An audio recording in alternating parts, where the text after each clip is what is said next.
புரட்சி தலைவியை வழங்கி இன்றைக்கு 4 ஆண்டு காலம் தமிழகத்தை சீரோடும் சிறப்போடும் எழுச்சியோடும் ஆட்சி செய்த தமிழ்நாடு முன்னாள் முதலமைச்சர் வருகின்ற 2026 மீண்டும் முதலமைச்சர் வரக்கூடிய வாய்ப்பை பெற்றிருக்கின்ற நம்முடைய கழகத்துடைய புரட்சி தலைவர் எம்ஜிஆருடைய காலத்திலும் புரட்சி தலைவர் அம்மாவுடைய காலத்திலும் பல்வேறு துறைகளும்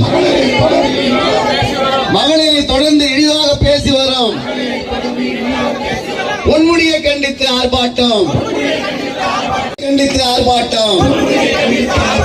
போராட்டம் இது போராட்டம்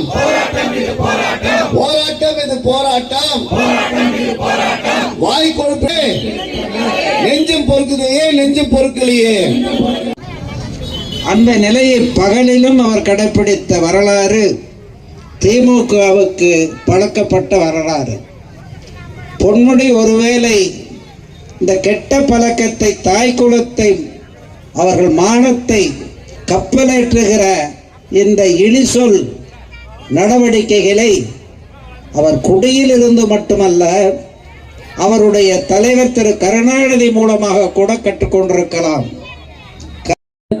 நடத்தி வருகிற உதயசூரன் கட்சியினுடைய கொள்கை தவறிய ஒரு மானங்கட்ட அரசியலை கண்டித்து நடக்கிற ஆர்ப்பாட்டம் இந்த ஆர்ப்பாட்டம். இது ஆச்சரியமில்லை. பொன்முடி தாய் குலத்தை, மகளிரை